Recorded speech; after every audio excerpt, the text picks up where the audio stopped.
fundarstjóri og ágætu fundargestir. Ég vil byrja á því að þakka Stjórnarskrárfélaginu fyrir að efna til þessara fundaraðar.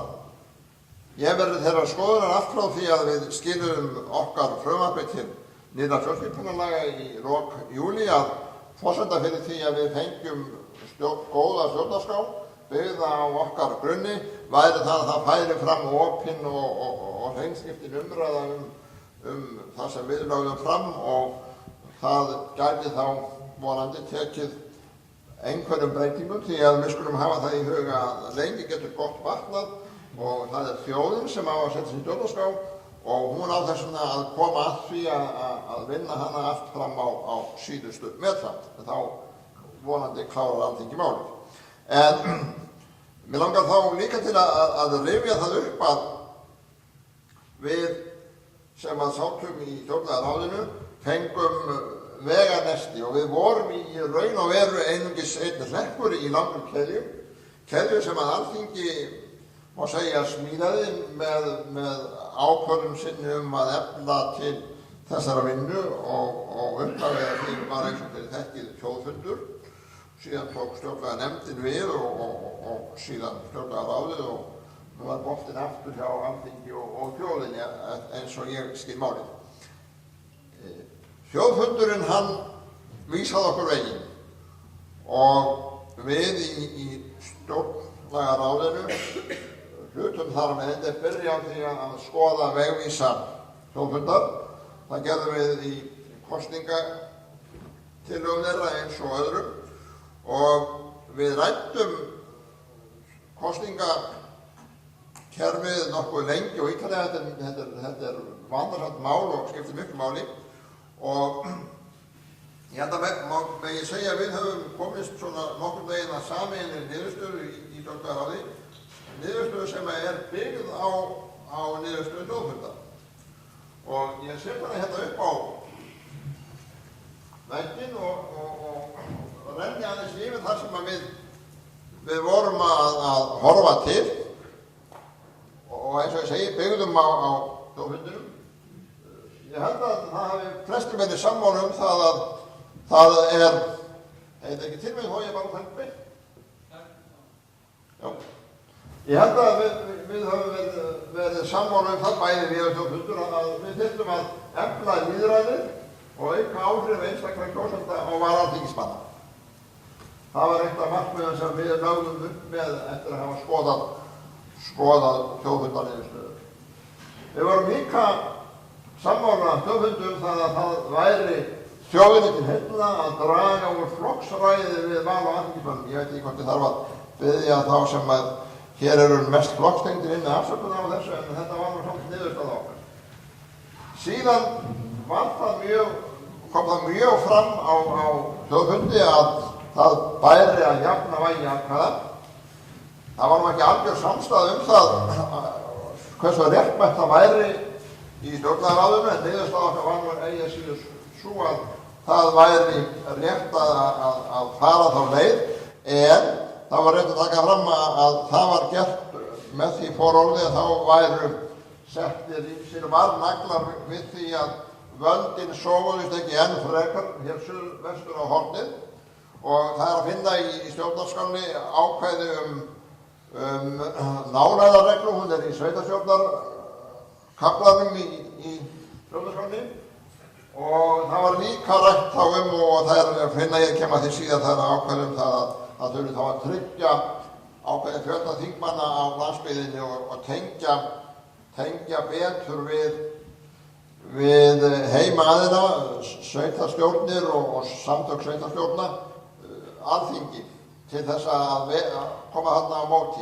Þannig að þetta verður að skoðast allt í heild en með því móti þá held ég að það megi halda því fram að jöfnun atkvæðavægis þyrfti ekki endilega að skaða landsbyggðina. Hins vegar ef að jöfnun atkvæðavægis fer fram án þess að mótvægis aðgerðir séu gerðar þá ljóst eða má búast við því að svo fara. Við vorum líka sammála það að það þyrfti að styrkja tengsl alþingismanna og kjósenda og það væri kannski þá best gert með því að fjölga kjördæmum og minnka þau og og síðan vorum við sammála það að það þyrfti að tryggja það að raddir sem flestra landsvæða heyrðust á Alþingi. Eftir þessum markmiðum unnum við og ég vona að við höfum náð að setja saman lagagrein, 39. greinina, með þeim hætti að við höfum náð þessum markmiðum og hafi það tekist, þá held ég að ég geti snúið taflinu við, svo maður segja, og sagt það sem að við erum hér spurðað í kvöld, það að segja áhrif nýrrar stjórnarskrár og alþingiskosningar svarið er hérna á töflunni. Ef við lesum það tilbaka. Ný stjórnarskrá mun efla lýðræði og auka áhrif einstakra kjósenda á val alþingismanna. Það mun draga úr flokksræði við val alþingismönnum. Það mun jafna atkvæðavægi. Það mun styrkja tengsl alþingismanna kjósenda og það á að tryggja það að raddir sem flestra heyrist á Alþingi. Þarna ætti kannski ég að bara segja að nú er þetta í mínu lokið. En ég hef enn smá tíma, þannig að mér langar til að fjalla svolítið einstakar málsgreinar í 39. greininni. Og þá byrja ég á því sem að þetta fyrst sem að er upphafsmálsgreinin 63 þingmenn, það breytir í sjálfs reikni, þeir voru 63 áður. Atkvæði kjósenda andstæðar á landinu vega jafnt. Eins og ég sagði áðan, þá er það ekki ásættanlegt nema með mótvægisaðgerðum.